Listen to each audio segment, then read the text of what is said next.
बापूजी बात ठीक तो है ना? इमरजेंसी रूम में रखा है उसे, बहुत जख्मी है वो। तो यहाँ जल्दी आ जा बेटे। हाँ मैं अभी आ रहा हूँ। कैसे हुआ ये सब?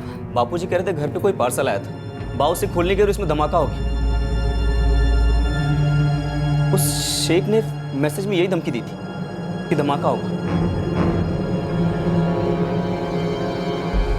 सर, लोकल पुलिस उस घर में पहुंच चुकी है जहां पे बॉम्ब ब्लास्ट हुआ था, मुनारिया गांव। तुम फॉरेंसिक टीम लेकर वहीं जाओ और लोकल पुलिस से इस केस की पूरी डिटेल ले लो। मैं हॉस्पिटल जाकर विक्टिम के घर वालों से बात करता हूँ। Yes sir. साहब, एक पार्सल आया था। किसके नाम पर? साहब, पार्सल पे तो मेरा ही नाम लिखा था। मुझे लगा बीज आए हैं और उस पे भी यही लिखा था। फिर? पार्सल कल दोपहर में आया था। सरला उसे आज सुबह खोलने गई। मैं बाहर बैठा आंगन में चाय पी रहा था। साहब, मैं दौड़ा दौड़ा अंदर गया। अंदर धुआं ही धुआं भरा था और सरला जख्मी पड़ी हुई थी।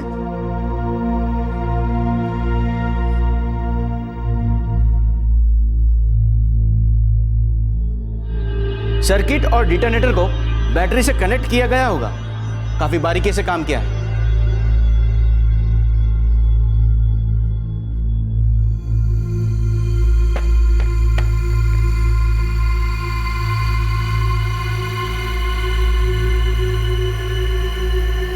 ये बॉम्ब असेंबल्ड बॉम्ब था क्या? लगता तो ऐसा ही है। और जिस तरह से ये पार्सल पैक किया गया था, लगता है किसी शातिर दिमाग का काम है। इनके ग्रेड और सर्किट की जांच में कितना टाइम लगेगा? कम से कम 2 दिन। और आप कह रहे थे कि जैसे विक्टिम ने पार्सल खोला तुरंत ब्लास्ट हुआ। सरला जी के पति जगदीश मकवाना को ऐसा लगता है। मैं तो पार्सल के बारे में भूल ही गया था। सरला ने ही मुझे याद दिलाई। आपने अभी तक बीज नहीं निकाले। एक काम करो, तुम ही निकाल लो। जगदीश जी, आपको कुछ अंदाजा है कि जब सरला जी पार्सल खोलने गई उसके तकरीबन कितनी देर बाद धमाका हुआ होगा? पक्का तो नहीं कह सकता, लेकिन ज्यादा टाइम नहीं लगा होगा। आपकी किसी से कोई दुश्मनी? मेरा मतलब है कोई आपसी रंजिश, कोई ऐसा है जो आपके घर में ये पार्सल बॉम्ब भेज सकता है? साहब, मैं एक छोटा आदमी, किसान हूं। मेरी किसी से कोई दुश्मनी नहीं थी। हमारा छोटा सा गांव है। अगर किसी से कुछ कहा सुनी हो जाए तो वो 2 बातें सुना देगा। ऐसे बॉम्ब थोड़ी भेजेगा मारने के लिए। साहब, दरअसल पिछले कुछ दिनों से मुझे और बापूजी को भी फोन पर धमकी मिल रही थी। कैसी धमकी? अब डॉक्टर साहब, देखिए, हालत पहले से स्टेबल है, लेकिन कुछ इंजरीज बहुत ज्यादा है। कुछ कट्स तो बहुत डीप है और आंख में भी इंजरी है। कोई डरने वाली बात तो नहीं है ना डॉक्टर? है भी और नहीं भी, लेकिन इलाज बहुत लंबा चलेगा और प्लास्टिक सर्जरी भी होगी। प्लास्टिक सर्जरी क्यों? उनके दाएं हाथ की 3 उंगलियां बहुत बुरी तरह जल चुकी है। समझिए खत्म ही हो गई है। पुनीत, आप कह रहे थे कि फोन करके कोई आपको धमका रहा था? हाँ सर, कोई शेख नाम का आदमी है। काफी समय से फोन करके हमें धमकी दे रहा था। मुनारिया प्लस थाने में हम लोग कंप्लेन कराने भी गए थे। फिर सर वहाँ के इंस्पेक्टर ने कहा कि हम उसका फोन उठाना बंद कर दें। हम लोगों ने वैसे ही किया और पिछले हफ्ते एक बार फिर उसका मैसेज आया। क्या लिखा था मैसेज में? मैं आपको मैसेज दिखाता हूँ सर। बहुत समझाया पर तू नहीं समझा। मनीषा को तूने नहीं छोड़ा, अब तो भुगतेगा। देखना कैसा धमाका होता है। ये मनीषा कौन है? जी मैं हूँ सर। मेरी पत्नी है साहब। तो ये फोन करने वाला आपको धमका रहा था कि आप अपनी पत्नी यानी मनीषा को छोड़ दो। कोई आपको बार बार फोन करके धमका रहा था, थ्रेट कर रहा था। तो आपने इस मामले को इतना लाइटली क्यों लिया? मैंने कहाँ लाइटली लिया, मैं तो कंप्लेन करने भी गया था। उन्होंने कहा कोई मजाक कर रहा होगा। ये मजाक नहीं था। ये फोन करने वाला शेख जो भी है उसका आपकी पत्नी मनीषा से कोई ना कोई ताल्लुक जरूर है, वरना वो ये क्यों कहता कि अपनी पत्नी मनीषा को छोड़ दो? बिना आग के धुआं नहीं उठता, और यहाँ तो आग आपके घर तक पहुँच गई है। मनीषा जी, आप कुछ कहना चाहती हैं? तो आपने पुलिस स्टेशन में उस दिन पहली बार उस शेख की आवाज़ सुनी थी? जी सर। मुंबई के किसी भी थाने में पूछ ले, पता चल जाएगा डॉन शेख क्या चीज है। लेकिन सर, मनीषा किसी शेख को नहीं जानती और ना ही कभी ये मुंबई गई है। लेकिन ये खुद कह रही हैं कि इन्हें वो आवाज़ जानी पहचानी लगी थी। हाँ सर, पर मैं कुछ पक्का नहीं कह सकती, सिर्फ मेरा अंदाजा है। आपके अंदाजे से किसकी आवाज़ थी वो? तरुण पारिक की।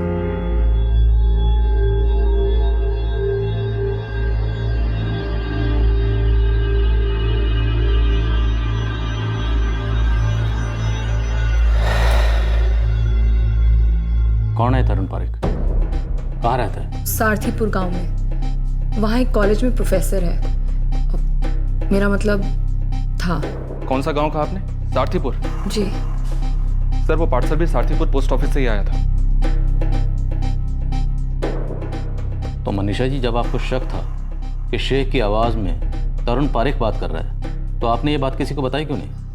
सर मनीषा ने मुझे बताया था, लेकिन मुझे वो आवाज़ तरुण की नहीं लगी। मैंने भी एक बार उससे बात की हुई है। क्या लगता है आपको, ये तरुण पारिक ऐसा कर सकता है? मैं भी यही जानना चाहती थी सर। इसलिए जैसे ही पुनीत ने मुझे इस हादसे के बारे में बताया, मैंने तुरंत तरुण को फ़ोन करके पूछा। मनीषा, तुम ये क्या कह रही हो? तरुण, सच सच बताना, क्या तुम शेख बनकर पुनीत को कॉल कर रहे थे? मैं शेख बन के क्यों फोन करूंगा? मुझे क्या हासिल होगा? और मैं पुनीत को फोन करूंगा ही क्यों? मैं उसे जानता नहीं, फिर उसे या उसके माँ बाप को मैं धमकाऊंगा क्यों? मनीषा, तुम मेरी हालत जानती हो। यहाँ बिस्तर पर पड़ा हूँ एक फर्नीचर की तरह। पर उस आदमी की आवाज़ तुमसे बहुत मिलती है तरुण। मनीषा, क्या पहले मुझे कम तकलीफें हैं जो तुम अब ये इल्जाम लगा रही हो? तरुण का कहना है उसने ऐसा कुछ नहीं किया। लेकिन क्या तरुण ऐसा कर सकता है? वो जिस हालत में, उसे देखकर तो ऐसा नहीं लगता। पर सर, आज भी जब मैंने उससे बात की, मुझे ऐसे लगा कि उसकी आवाज़ शेख से मिलती है। तरुण पारिक का और शेख जिस नंबर से आपको कॉल करता था, वो दोनों नंबर बताइए। हाँ सर।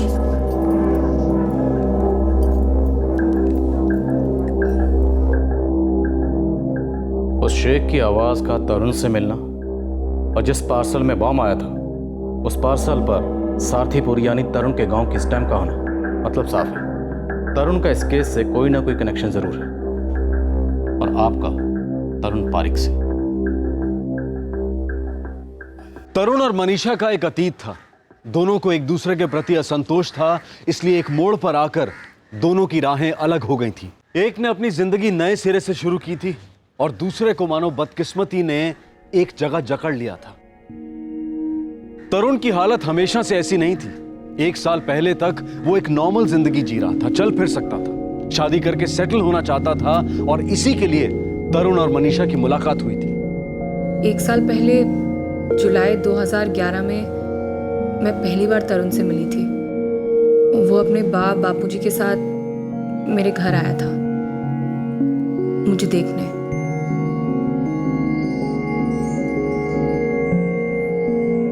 तरुण को मेरे लिए मेरे बापूजी ने पसंद किया था। रिश्ता पक्का हो गया, पर मैं पूरी तरह खुश नहीं थी। हमारी सगाई हुई थी। तो मनीषा जी, अगर आप उस सगाई से खुश नहीं थी तो आपने किसी को बताया क्यों नहीं? बताया था सर, बापूजी को भी और तरुण को भी। तरुण सारो छोकरो छे, पढ़ा लिखा है, पीएचडी है, संस्कारी भी है। शादी का फैसला सिर्फ रूप रंग या कदकाठी देखकर थोड़ी किया जाता है। इंसान का स्वभाव, उसका बर्ताव असल में यही मायने रखता है। और बापूजी। बेटा, मैं मानती हूँ तरुण थोड़ा मोटा जरूर है, पर दिल का बहुत ही अच्छा है। किसी को पसंद करने के लिए ना उसकी खूबियां देखी जाती हैं, खामियां नहीं।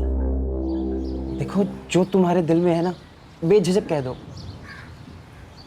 तरुण, प्लीज़ बुरा मत मानना। शायद तुम्हें मेरी बात अजीब भी लगे, पर तुम। हाँ हाँ, कहो। तुम मोटे हो तरुण। मैं जानती हूँ तुम्हें ऐसा लगेगा कि मेरी सोच कितनी छोटी है, पर मैं क्या करूँ तरुण। मेरे लाइफ पार्टनर के लिए मेरे मन में एक इमेज है, एक तस्वीर है, और तुम वैसे नहीं हो तरुण। आई एम सॉरी, शायद मुझे ऐसे नहीं कहना चाहिए था, पर। नहीं, मैं समझ रहा हूँ। पर मनीषा, अगर मैं अपना वजन कम कर लूँ तो फिर तो कोई प्रॉब्लम नहीं है ना? फिर तो तुम मुझे पसंद करोगी। हमारी मुलाकात भले ही अरेंज हुई हो, पर मेरे लिए तो वो लव एट फर्स्ट साइट था ना। तुम्हें देखते ही प्यार हो गया था मुझे। देखो मनीषा, मैं वादा करता हूँ, मैं पतला हो जाऊंगा, पूरी मेहनत करूंगा, डाइट, योगा, एक्सरसाइज, जैसा तुम्हें पसंद हो वैसा बन के दिखाऊंगा। पर मनीषा, मुझे एक मौका तो दो।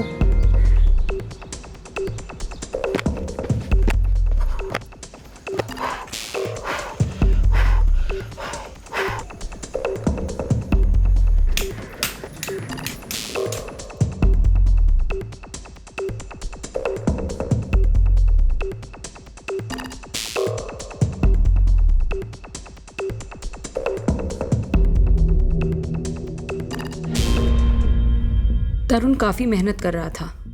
वजन घटाने का जुनून सवार था उस पर फिर भी मैं अंदर से खुश नहीं थी। लेकिन मैं ये कह नहीं पाई। वो खुश था, पर मुझे अभी भी ये रिश्ता एक समझौता लग रहा था। और उसके बाद कुछ ऐसा हुआ जो हमने कभी नहीं सोचा था। क्या?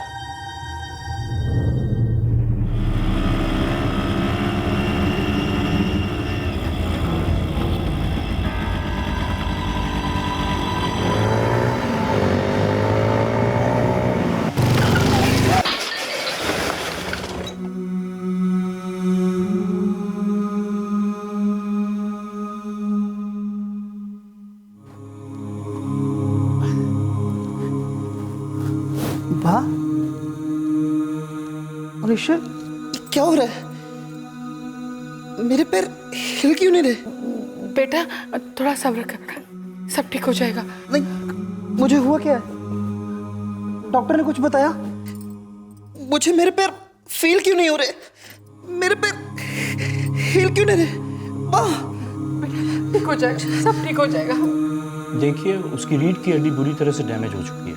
मेरा बेटा ठीक तो हो जाएगा ना? अभी तो उसके कमर के नीचे का पूरा शरीर कंप्लीटली पैरालाइज्ड हो गया है।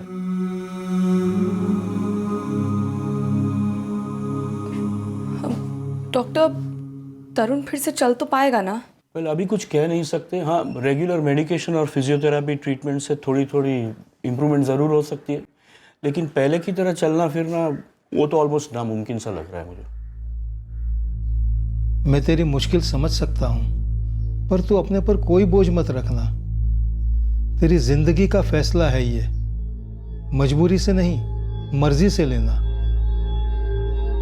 तू जो भी फैसला लेगी ना, उसमें हम तेरा साथ देंगे।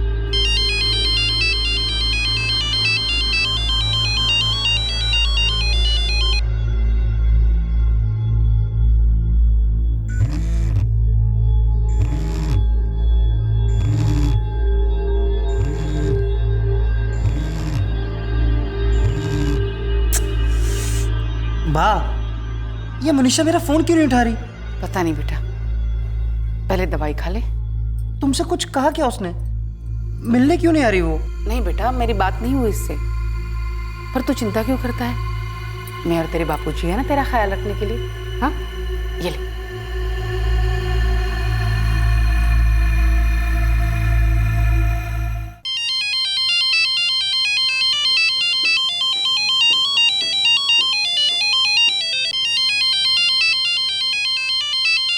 आखिर मैं कब तक उसका फोन नहीं उठाती? मैंने तय कर लिया, उसे सब कुछ साफ साफ बता दूंगी। हेलो मनीषा, इतने दिनों से फोन क्यों नहीं उठा रही थी मेरा? तरुण, वो मैं... अच्छा ठीक है, तुम्हें जो भी कहना है ना यहाँ आके कहो। तुम तो जानती हो मुझे तुम्हारे साथ की कितनी ज़रूरत है, और तुम साथ दोगी ना तो मैं जल्दी ठीक हो जाऊंगा। तरुण, मैं सगाई तोड़ रही हूँ। मनीषा प्लीज ऐसा मत कहो। तरुण सॉरी, पर मैं तुमसे शादी नहीं कर सकती। मनीषा, मैंने तुम्हारी खुशी के लिए सब कुछ किया, फिर भी तुम मुझे छोड़ रही हो, वो भी इस हालत में। प्लीज तरुण, चीजों को सिर्फ अपने नजरिए से मत देखो, वरना तुम मुझे समझ नहीं पाओगे। तरुण, मैं तुमसे शादी करना ही नहीं चाहती थी, और मैंने कोशिश की थी, पर सच तो ये है कि मैं आज तक हमारे रिश्ते को दिल से अपना ही नहीं पाई हूँ। जैसा तुम चाहती थी वैसा बनने की कोशिश में लगा हुआ था ना मैं। अब नसीब खराब था, ये एक्सीडेंट हो गया। सोचो मनीषा, अगर ये हादसा तुम्हारे साथ होता तो मैं तुम्हें कभी भी इस तरह नहीं छोड़ता, ये तुम भी जानती हो। प्लीज तरुण, तुम्हारे साथ जो हुआ है उसका दुख है मुझे, पर मैंने बहुत सोच समझ के ये फैसला लिया है। मेरी खुशी नहीं है इस रिश्ते में तरुण, इसलिए अच्छा यही होगा कि हम इस रिश्ते को यहीं खत्म कर दें। हम दोनों के लिए यही ठीक रहेगा। I am sorry, but please मुझे दोबारा कॉल मत करना। बाय। मनीषा,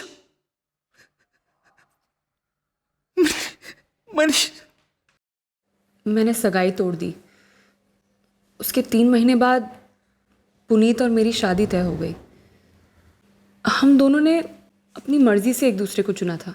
आपकी शादी के बाद भी तरुण आपको फ़ोन करता था? आई मीन, क्या फ़ोन करके कभी उसने धमकाया आपको? सर, धमकाया तो कभी नहीं, पर उसके फ़ोन आते रहते थे।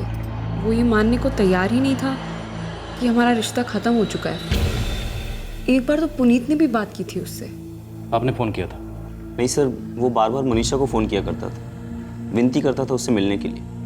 इसलिए मनीषा ने उसका कॉल मुझे डाइवर्ट कर दिया था और मैंने बहुत शांति से उससे बात की थी और उसने मेरी बात समझ भी ली थी। उसके बाद से उसने कभी भी मनीषा को फ़ोन नहीं किया। तो उसके बाद से तरुण का फ़ोन आना बंद हो गया।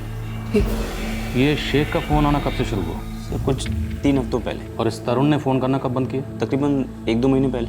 आप दोनों की शादी को कितना वक्त हुआ? 4 महीने। आपने कहा था कि तरुण ने PhD की थी। जी सर। किस सब्जेक्ट में? फिजिक्स में। सर 44456788 इस नंबर से शेख पुनीत को फोन करता था, लेकिन ये नंबर तरुण पारी के नाम पर रजिस्टर्ड है। प्रीपेड सिम कार्ड है और उसके गांव सारथीपुर से खरीदा गया है। अब तो शक की कोई गुंजाइश ही नहीं है, लेकिन तरुण की जो हालत है वो ये काम अकेले नहीं कर सकता। जरूर इसमें उसके साथ कोई और भी शामिल है। FSL रिपोर्ट कब आ रही है? संजय से बात हुई थी सर, कल तक भेज देगा।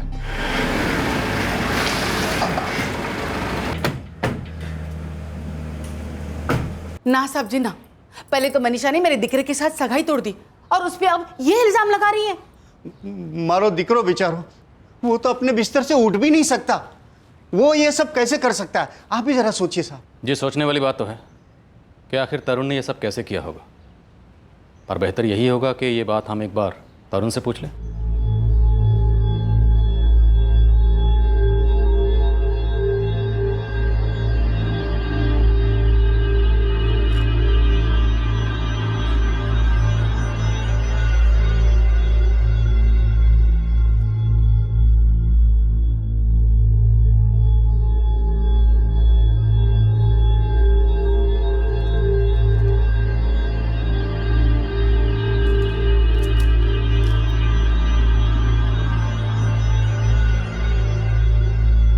तुम्हारा फोन है? जी हाँ। इस फोन के अलावा कोई दूसरा फोन भी है? जी नहीं।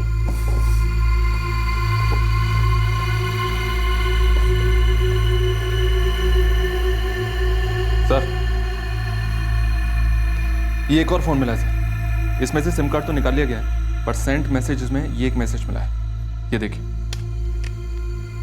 बहुत समझाया पर तुम नहीं समझे। तुमने मनीषा को नहीं छोड़ा, अब तुम भुगतोगे। देखना कैसा धमाका होता है। तुम ही थे ना जो शेख बनकर पुनीत और उसके बापूजी को धमकाते थे? नहीं। जी नहीं। देखो, इस फोन से सिम कार्ड भले ही निकाल दिया गया, लेकिन पुनीत को धमकाने के लिए तुमने जो मैसेजेस भेजे थे वो अभी भी इसमें सेव्ड हैं। होगा, पर मैंने वो मैसेज सेंड नहीं किया। देखो तरुण, झूठ बोलने का कोई फायदा नहीं, क्योंकि हम जानते हैं जगदीश मकवाना के घर में जो धमाका हुआ था उसमें तुम्हारा हाथ है। पर सर, मैं ऐसा क्यों करूंगा? और अगर करना भी चाहूं तो कैसे कर सकता हूं? मेरा बेटा बिस्तर से उठ भी नहीं सकता। जी साहब, ये बिस्तर ही इसकी दुनिया बन गई है। इसे छोटे से छोटे काम के लिए भी उसकी बाकी मदद की जरूरत पड़ती है। मदद तो किसी ने जरूर की है। तरुण किस क्राइम में? बोलो तरुण, तुम्हारे साथ इस क्राइम में और कौन शामिल था? मैं पहले भी कह चुका हूँ ना, मैंने किसी को फोन किया ना मैसेज। मुझे जबरदस्ती फंसाया जा रहा है सर। तुमने PhD की है ना फिजिक्स में? जी। तो बॉम्ब बनाना तुम्हारे लिए कोई मुश्किल काम नहीं रहा होगा? बॉम्ब बनाने के लिए PhD होने की जरूरत नहीं है सर। इंटरनेट पे तो सारी इंफॉर्मेशन अवेलेबल है। आप जानते हैं, साबुन से भी बम बन सकता है। काफी अच्छी रिसर्च कर रखी है तुमने बम बनाने पर तुमने साबुन का नहीं, का इस्तेमाल किया था? मैंने कुछ नहीं किया सर, मुझे फंसाया जा रहा है। संघवी, गोविंद और नरेश 24 घंटे इस घर पर पहरा देंगे और आपका बेटा इस घर में नजरबंद रहेगा। साहब, मेरा बेटा निर्दोष है। जी नहीं, उसकी हालत का लिहाज करते हुए हम पूछताछ में उससे सख्ती नहीं बरत रहे और ना ही उसे अरेस्ट करके जेल ले जा रहे हैं, लेकिन इसका मतलब ये नहीं है कि वो निर्दोष है। मैं आपको कैसे यकीन दिलाऊं? वो ऐसा नहीं कर सकता। हाँ साहब, वो बाथरूम तक 4 कदम चल के नहीं जा सकता। क्या तरुण कभी घर पे अकेला होता है? साहब, मैं तो सुबह से खेत में चले जाता हूँ, दोपहर तक यही उसका ख्याल रखती है और दोपहर में ये मुझे मदद करने खेत में चली आती है। मैं सच कहता हूँ साहब, मेरे बेटे की तो तकदीर ही फूटी हुई है। वो किसी को धमकी क्या देगा, और बम बनाने का तो सवाल ही नहीं उठता। सवाल तो उठ रहे हैं श्यामलाल जी, और जवाब भी हम ढूंढते रहेंगे। अगली बार जब हम यहाँ आएंगे तो पुख्ता सबूत के साथ आएंगे।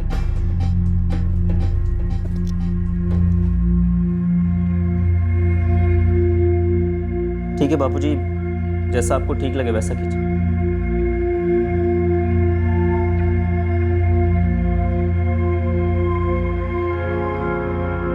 प्लास्टिक सर्जरी का खर्चा बहुत ज़्यादा है, हम इतना खर्चा नहीं उठा सकते। तो अब बापूजी कह रहे थे कि फिलहाल बा को घर ले आते हैं, बाद में देखेंगे कैसे करना है। मुझे अब भी विश्वास नहीं हो रहा है कि तरुण ने तुम्हारे बा और बापूजी को मारने की कोशिश की। उनसे क्या दुश्मनी थी उसकी?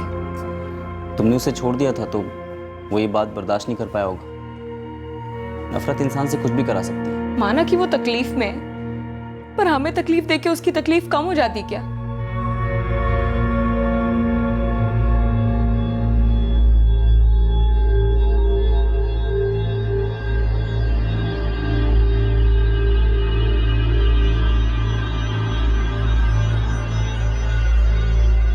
साहब, मैंने साइकिल पे पीछे के कैरियर पर रखा था वो पार्सल। अब तो सोचकर भी कांप उठता हूँ, कितना किलोमीटर घुमा मैं वो बॉम्ब लेकर। उस पार्सल पर कोई वायर बंधा हुआ था क्या? जी नहीं साहब, वो पार्सल सीधा पोस्ट ऑफिस में आया था, वहीं से मुझे दिया गया। अगर ऐसा कुछ होता तो किसी का तो ध्यान जाता ना। 2 का इस्तेमाल हुआ था और सर्किट डिटोनेटर से अटैच था। पूरा दिन पार्सल उनके घर पे रहा। अगले दिन जब उनकी पत्नी सरला ने उसे खोला तब धमाका हुआ। मतलब डेटोनेटर और बैटरी के बीच पेपर या ऐसी कोई चीज रखी होगी। बॉक्स खोलते वक्त वो पेपर वहां से हट गया होगा। सर्किट कंप्लीट हो गई, डिटोनेटर एक्टिव हो गया, ब्लास्ट हो गया। लेकिन तरुण को ये डेटन मिला कहाँ से होगा? इतना पावरफुल एक्सप्लोजिव इतनी आसानी से तो नहीं मिलना चाहिए। राइट सर, ग्रेड 2 इस्तेमाल हुआ था, जो आमतौर पर माइनिंग साइट पर विस्फोट करने के लिए इस्तेमाल होता है, या प्लिंथ बनाते वक्त कंस्ट्रक्शन साइट पे। तो इसे बेचने के लिए लाइसेंस की जरूरत पड़ती होगी, और खरीदने के लिए परमिशन की? बिल्कुल, डिस्ट्रिक्ट मजिस्ट्रेट से रिटर्न परमिशन मिलने के बाद ही कोई इसे खरीद सकता है, वो भी सिर्फ लाइसेंस डीलर से। मतलब किसी डीलर ने इलीगली बेचा होगा तरुण को, और कोई है जिसने ये सब तरुण के लिए अरेंज किया होगा। नमस्कार साहब, सूरज ठक्कर बोलू छू, सारथीपुर गांव का सरपंच। हाँ सरपंच साहब बोलिए। साहब, ये मुन्नरिया गांव में जो बॉम्ब फटा ना, उसके बारे में आपके साथ बातचीत करनी थी। जी कहिए। सर, हमारे गांव में 2 लड़के हैं, करण सोलंकी और रोशन सोनी। ये दोनों इस धमाके के बारे में कुछ जानते हैं। जैसे ही गांव में खबर फैली, ये दोनों लड़के सामने से चलकर मेरे पास आए। बहुत घबराए हुए बेचारे दोनों। करण, रोशन, डरने की जरूरत नहीं। तुम लोग जो कुछ भी जानते हो सब कुछ सच सच बताओ। तरुण सर हमारी कॉलेज में पढ़ाते थे, हम उनकी बहुत रिस्पेक्ट करते थे, फेवरेट सर थे वो हमारे। क्या तुम दोनों ने तरुण की बॉम्ब बनाने में मदद की थी? नहीं सर। तरुण सर के साथ जो एक्सीडेंट हुआ था, हमें उसके बारे में पता था, तो हम कभी कभार उनके घर जाया करते थे उनका हाल चाल पूछने के लिए। फिर 1 आध महीने पहले उन्होंने हमें अपने घर बुलाया। रोशन, करण, मुझे तुम दोनों की मदद चाहिए। बोलिए ना सर, शू करवाना चाहिए? तुम दोनों होशियार हो, तुम ही मेरा ये काम कर सकते हो। पर ये तुमको क्यों चाहिए? अरे हमने नहीं, तरुण सर को चाहिए। तरुण पारेख ने। तरुण पारेख? पर शा માટે? वो उन्हें घर के पीछे बोरवेल खोदना है, उसके लिए छोटा ब्लास्ट करना है। ये फटाकड़ा नहीं है कि ऐसे ही मिल जाए। इसको खरीदने के लिए पहले परमिशन लेटर लगता है, और हमको भी ये रजिस्टर बनाना पड़ता है कि हमने किसको क्या सामान बेचा, और डिस्ट्रिक्ट मजिस्ट्रेट को दिखाना पड़ता है। लेकिन सर ने तो मुझे कुछ बता नहीं था। पर गोपाल भाई, तरुण सर तो कॉलेज के प्रोफेसर है, गांव में सब जानते उन्हें, आप भी उनको जानते हो, और आपको उनकी तबीयत के बारे में भी पता होगा। वो बेचारे लेटर के लिए कहाँ भाग दौड़ करेंगे? आप भी कुछ देख लो ना। ठीक है, रुको मैं लाता हूँ। सर सौगन खाने को जो हमें नहीं पता था तरुण सर बॉम्ब बनाने के सामान मंगवा रहे थे। फिर तुम्हें कैसे पता चला कि तरुण ने जो सामान मंगवाया था वो बॉम्ब बनाने के लिए मंगवाया था? हमने पेपर में पढ़ा था। ये धमाका मुनारिया गांव में हुआ था, किसी जगदीश मकवाना के घर। तो जगदीश मखवाना 46 मुनारिया गांव बीजूपुर तालुका। एक काम करो रोशन, एड्रेस को गुजराती में भी लिख दो, और हाँ ऊपर वाली साइड पे बीज लिख देना, ताकि जगदीश भाई को भी मालूम पड़े हमने उनके लिए क्या भेजा है।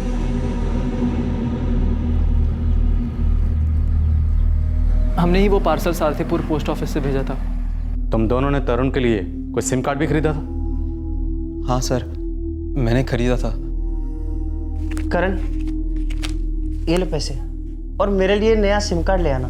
वो क्या है ना कि मेरा सिम नेटवर्क ही नहीं पकड़ता रूम में। सर वो हमारे प्रोफेसर थे, हमें नहीं पता था वो हमसे ऐसा कोई गलत काम करवाएंगे। सर उनकी हालत देखकर बुरा लगता था उनके लिए, पर अगर हमें ज़रा सा भी अंदाज़ा होता कि उनके इरादे ऐसे हैं तो हम कभी उनका साथ नहीं देते। देखो मैं जानता हूँ तुम लोग स्टूडेंट हो, तुम लोगों ने जानबूझकर कुछ नहीं किया, लेकिन हमें तुम दोनों का बयान लेना होगा, उसके बाद तुम लोग जा सकते हो।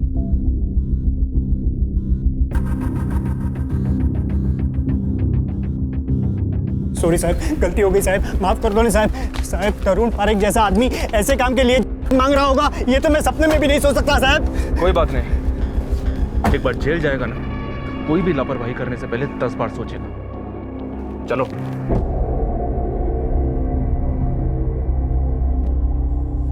बेटा ये लोग क्या कह रहे हैं? बोल बेटा तरुण, सच बोल।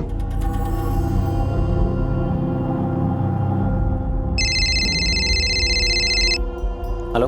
कितनी बार बोला बे, छोड़ दे मनीषा को। लेकिन मेरे बेटे पुनीत ने किया क्या है? मनीषा बहन है अपन की, पुनीत को बोल उसकी जिंदगी से दूर हो जाए। कौन है तू? मुंबई के किसी भी थाने में पूछ ले, पता चल जाएगा। सबको उड़ा दूंगा, बोल देता हूँ। बहुत समझाया पर तू नहीं समझा, अब तो भुगतेगा। देखना कैसा धमाका होता है। हाँ, मैंने बनाया था वो बम। जब तुम दोपहर में चली जाती थी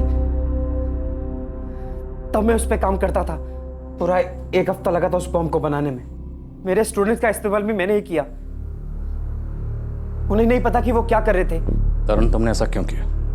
आप नहीं समझ सकते, आप में से कोई नहीं समझ सकता मेरे दिल की हालत। मैं बिखर चुका था, मुझे बहुत गुस्सा था मनीषा पर। क्यों? क्योंकि उसने तुम्हारे साथ सगाई तोड़ दी थी? हाँ, मैं मोटा था इसलिए उसे पसंद नहीं था, पर उसकी खुशी के लिए कोशिश कर रहा था ना पतले होने की। पूरी मेहनत कर रहा था, पर एक्सीडेंट के बाद जब मेरी ये हालत हो गई, वो मुझे छोड़कर चली गई। इसमें मेरी क्या गलती थी? लेकिन तरुण इसमें मनीषा की भी क्या गलती थी? किसी को यूं बीच मझधार में छोड़ देना गलत नहीं है क्या? तरुण तुम्हारी नाराजगी जायज है, मैं तुम्हारा दुख समझता हूं, लेकिन मनीषा तुमसे अलग होना चाहती थी। ये उसका फैसला था, तुम्हें अच्छा लगे या ना लगे, लेकिन तुम्हें उसका फैसला मानना चाहिए था, एक्सेप्ट करना चाहिए था ना। अगर मैं उसकी जगह होता या वो मेरी जगह होती, मैं ऐसा कभी नहीं करता। मैं नहीं जानता कि मनीषा की जगह तुम होते तो क्या करते, लेकिन इतना जरूर जानता हूं कि तुमने जो किया जुर्म है, संगीन जुर्म। तुम्हें कुछ अंदाजा है तुमने एक बम बनाकर कितनी जिंदगियों को खतरे में डाला? पुनीत की माँ की जान जा सकती थी, वो पोस्टमैन जिसने वो पार्सल डिलीवर किया उसकी जान जा सकती थी, या दोनों गांव के किसी एक पोस्ट ऑफिस में वो बम ब्लास्ट हो जाता तो कितने लोग मरते? तुम्हारे स्टूडेंट भी इस हादसे का शिकार हो सकते थे। तुमने अपने अंदर ये जो बेवजह नफरत पाल रखी है ना, ये नफरत तुम्हारे अपनों पर भी भारी पड़ सकती थी। सपोज अगर बम बनाते वक्त वो बम इस घर में, इस कमरे में ब्लास्ट हो जाता तो? तरुण तुम पढ़े लिखे हो, PhD हो, फिर भी अपने अंदर लगी आग को बाहर आग लगाकर बुझाना चाहते थे। तुम्हारी जिंदगी में अगर किसी बात को लेकर डिप्रेशन था तो किसी अच्छे मनोवैज्ञानिक को कंसल्ट कर सकते थे, या कम से कम अपने माँ बाप से बात करके अपने मन का बोझ हल्का कर सकते थे। तरुण जो तुम्हारे साथ हुआ उसके लिए मुझे तुमसे हमदर्दी है, तुम्हारी हालत पे तरस भी आता है, लेकिन तुमने जो किया वो गुनाह है, ऐसा गुनाह जिसे नज़रअंदाज नहीं किया जा सकता, और इस गुनाह की सज़ा तुम्हें बाकी क्रिमिनल्स की तरह ही मिलेगी। कल हाउस अरेस्ट खत्म हो जाएगा, हम चार्जशीट फाइल करने वाले हैं। कल हम तरुण को कोर्ट ले जाएंगे और इसकी कस्टडी की डिमांड करेंगे।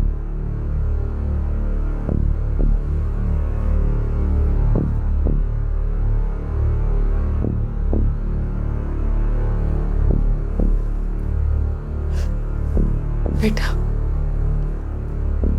क्यों किया तुमने ऐसा? चोट लगी थी बा। जब एक पति को पत्नी की सबसे ज्यादा जरूरत होती है, वो मुझे छोड़कर चली गई। बेटा, वो तेरी पत्नी नहीं थी। सगाई हुई थी ना, शादी होने वाली थी। लेकिन बेटा, वो तुम्हारे साथ शादी करना ही नहीं चाहती थी। ऐसे लड़के के लिए क्या जी जलाना जो तुम्हारे साथ नहीं रहना चाहती थी। लेकिन बेटा, हम लोग तो तुम्हारे साथ थे ना, और आज भी है। जब तक मैं जीऊंगी तुम्हारे साथ रहूंगी। और मैं भी। पर बेटा, एक बात जरूर कहूंगा, तुमने जो किया वो गलत किया।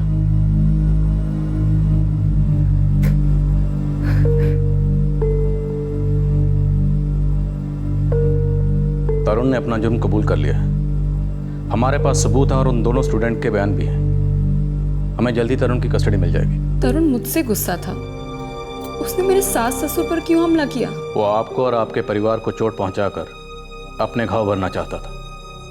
यही सोच अक्सर इंसान को अपराधी बना देती है।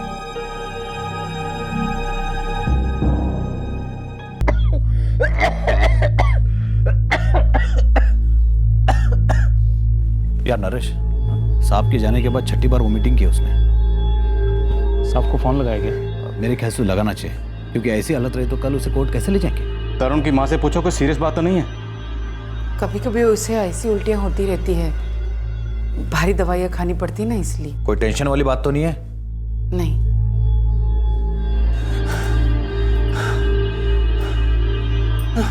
चिंता मत कीजिए, कभी कभी ऐसा होता है मेरे साथ। 10-15 बार वोमिटिंग कर चुके हो तुम। मुझे तो आदत है सबकी। 1-2 बार और दवाई लूंगा तो सब तकलीफ दूर हो जाएगी। क्या?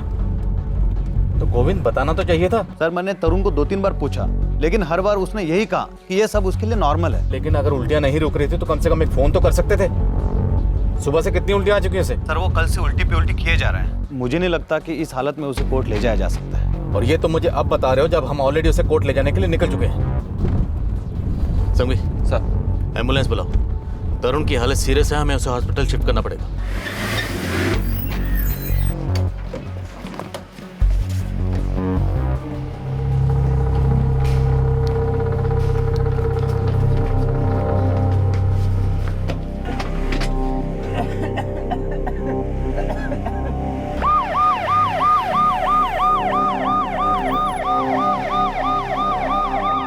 क्या हो रहा है? तरुण देखो, मैं जानता हूं तुम ये सब कुछ जानबूझ के कर रहे हो। तुम सजा से बचने के लिए ये चालाकी कर रहे हो, लेकिन ये चालाकी नहीं है, बुज़दिली है। सर, मैंने बहुत बड़ा गुनाह किया है सर, जिसकी सजा मुझे मिलनी चाहिए, और वो सजा मैंने खुद को दे दी है सर। तरुण क्या किया तुमने? तरुण, तुमने जानबूझ के कोई गलत दवाई खाई है? सर, मैंने जो गुनाह किया है उसका जिम्मेदार सिर्फ मैं हूं, और मेरी मौत का भी। Sorry sir, sorry. Tarun, Tarun, Tarun, बेटा, तरुण, तरुण,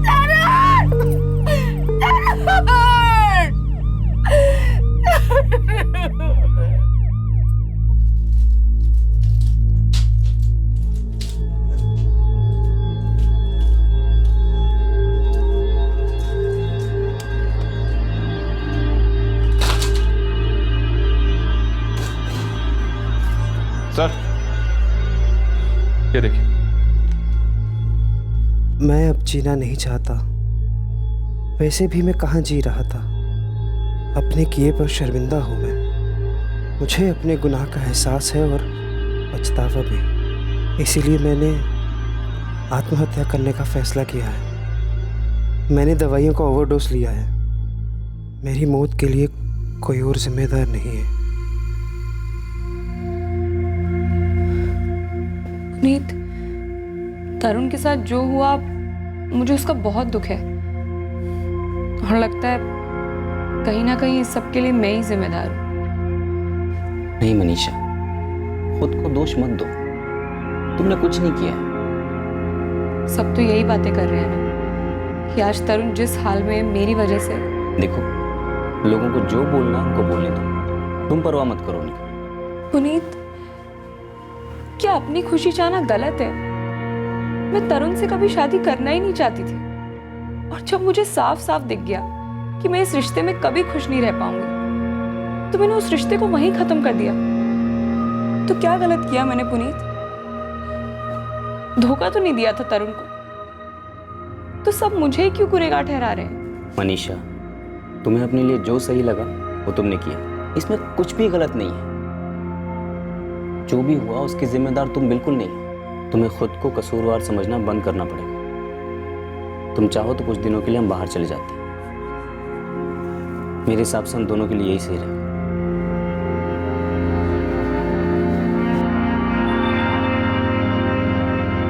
सरलाबेन को लंबे ट्रीटमेंट से गुजरना पड़ा, लेकिन अब उनकी हालत में काफी सुधार है। हालांकि उस धमाके की वजह से उनकी एक आंख का विजन लगभग 20% जा चुका है। एक्सप्लोजिव डीलर गोपाल इस वक्त हिरासत में है। उस पर गैर कानूनी तरीके से विस्फोटक पदार्थ बेचने के चार्जेस लगाए गए। उसे एक्सप्लोजिव एक्ट के तहत बुक किया गया है। मनीषा और पुनीत उस भयानक हादसे को भुलाकर फिर से अपनी जिंदगी को नॉर्मल बनाने की कोशिश कर रहे हैं। तरुण की मौत के साथ ही उसके खिलाफ दर्ज हुआ केस भी बंद कर दिया गया है। तरुण वाकई में एक दुर्भाग्यपूर्ण हादसे का शिकार हुआ था और उसकी जिंदगी का अंत भी दर्दनाक तरीके से हुआ। अगर तरुण चाहता तो वो इस निराशा के भंवर से बाहर निकल सकता था। अपनी हिम्मत और अपने माता पिता के सपोर्ट से वो अपनी जिंदगी को एक नए सिरे से शुरू कर सकता था, लेकिन तरुण ऐसा नहीं कर पाया।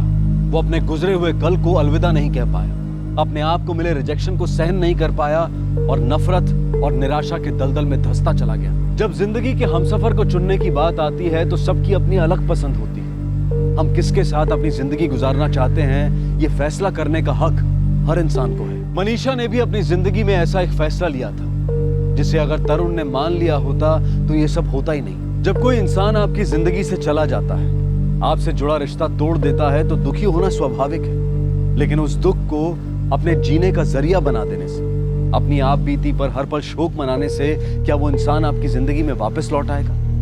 नहीं। आपसे दूर जा चुके उस इंसान को तकलीफ देकर, उसे चोट पहुंचाकर क्या आपको सुकून मिल सकता है? हरगिज नहीं। बदले की भावना ने आज तक किसी को सुकून नहीं दिया है और ना ही कभी दे पाएगी। आपसे फिर मुलाकात होगी अगले एपिसोड में एक और चौंका देने वाले केस के साथ।